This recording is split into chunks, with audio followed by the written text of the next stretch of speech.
Всем привет! Сегодня в обзоре брелок от Victorinox Toma. Приходит он в такой вот коробочке. Она картонная, тефлёненькая, приятненькая на ощупь. Так, а вот его у нас его номер. Открывается это такой вот обычной резиночкой. Открываем. И помощь. Здесь вот есть информация. Victorinox Toma, дизайнер от Abidax, Токио. Сделал его японский мастер специально для фирмы Victorinox. Вот такой вот он. Приятненький, на вид зеленый. Так, посмотрим. Его функции. Это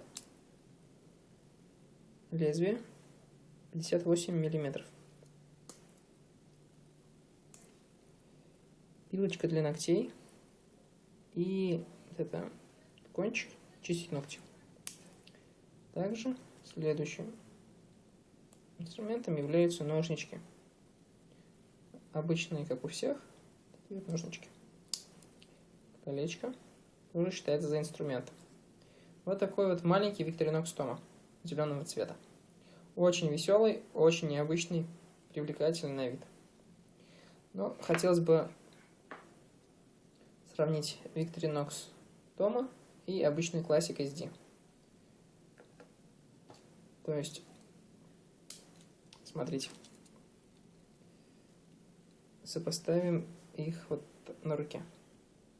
Мы видим, что Toma шире, чем обычный Classic. Это тоже зеленый, но темный. Он уже довольно-таки потрепанный жизнью.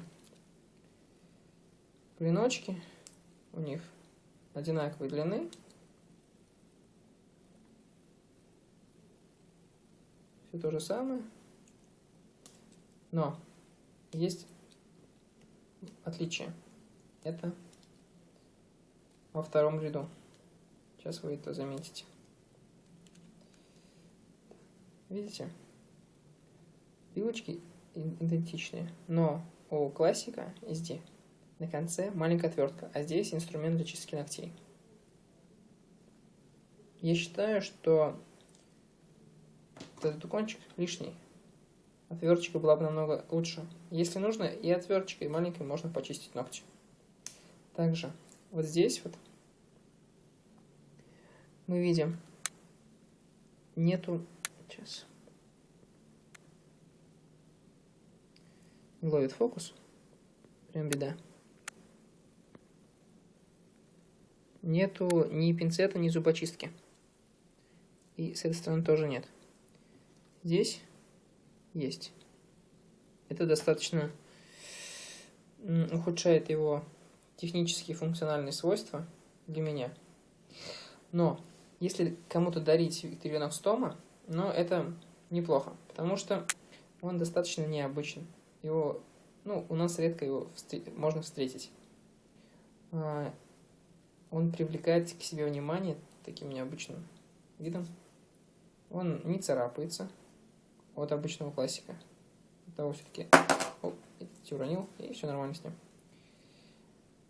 Он не царапается, его можно повесить на ключи. То есть он будет висеть как флешка. Достаточно интересно. Что ж, будут вопросы, спрашивайте, ставьте лайки, подписывайтесь на мой канал. До свидания.